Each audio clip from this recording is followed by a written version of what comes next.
یزید تیرا تخت و تاج دو گھڑی کا تھا، یزید تیرا تخت و تاج دو گھڑی کا تھا، ہے آج بھی دلوں پر حکومت حسین کی۔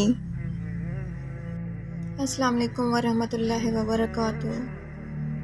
میرے پیارے اسلامی بھائیوں اور بہنوں، آج میں آپ کو ایک ایسے واقعے کے بارے میں سنانے جا رہی ہوں جسے سن کر ہر دل لرز جاتا ہے، ہر آنکھ نم ہو جاتی ہے اور ہر ایمان والے کا دل جھنجھوڑ کر رکھ دیا جاتا ہے۔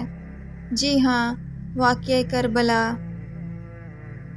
سن 61 ہجری، محرم الحرام کا مہینہ، گرمی کی شدت، ریت کا تپتا ہوا صحرا اور وہ مقدس ہستیاں جو اللہ کے دین کی سربلندی کے لیے اپنی جانوں کا نذرانہ دینے میدان میں موجود تھیں۔ ایک طرف یزید کی ظالم فوج، لاکھوں کا لشکر، ہتھیار، طاقت اور دنیا کی ہر سہولت موجود تھی، اور دوسری جانب نبی کریم صلی اللہ علیہ وآلہ وسلم کے نواسے حضرت امام حسین اور ان کے صرف 72 جانثار ساتھی۔ کربلا میں پانی بند ہو چکا تھا، چھوٹے چھوٹے معصوم بچے پیاس سے تڑپ رہے تھے۔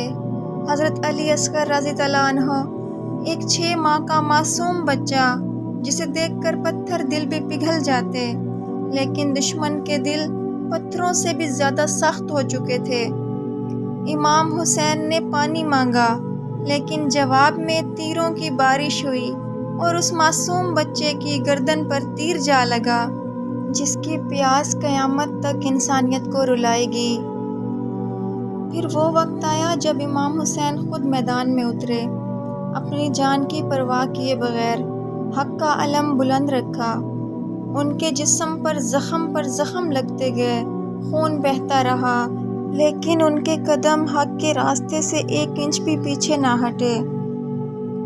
یہ صرف جنگ نہیں تھی، یہ ایمان کی مضبوطی، اللہ کی رضا اور باطل کے خلاف بہت بڑی جدوجہد تھی۔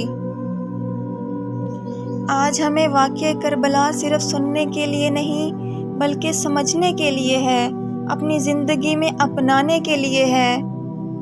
کربلا ہمیں سکھاتی ہے حق پر ڈٹ جانا، ظلم کے خلاف آواز بلند کرنا، ایمان پر سمجھوتا نہ کرنا اور اللہ کی رضا کے لیے ہر قربانی دینے کے لیے تیار رہنا۔ اور کربلا ہمیں یہ بھی سکھاتی ہے کہ اگر پوری دنیا بھی ایک طرف ہو جائے، لیکن آپ اگر حق پر ہیں تو ڈٹ جائیں، کیونکہ جیت ہمیشہ حق کی ہوتی ہے۔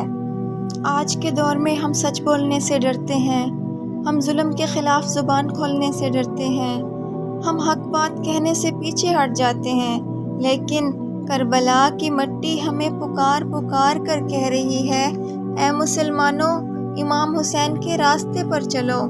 اگر تمہیں کوئی ظالم دبانے کی کوشش کرے تو ڈٹ جاؤ، اگر تمہیں حق بات کہنے سے روکا جائے تو ڈرنا نہیں ہے۔ اے اللہ پاک، ہمیں امام حسین اور ان کے ساتھیوں کی محبت نصیب فرما، ہمیں ظلم کے خلاف آواز بلند کرنے والا بنا، اور قیامت کے دن ہمیں اہل حق کے ساتھ امام حسین کے قدموں میں جگہ عطا فرما، آمین یا رب العالمین۔ اگر یہ ویڈیو آپ کے دل کو چھو گئی ہو اور اگر آپ بھی امام حسین کے پیغام کو عام کرنا چاہتے ہیں تو لائک کریں، شیئر کریں اور ہمارے چینل کو سبسکرائب کرنا نہ بھولیں، تاکہ حق کا پیغام دنیا کے کونے کونے تک جا سکے۔ جزاک اللہ خیرا کثیرا۔ اللہ حافظ۔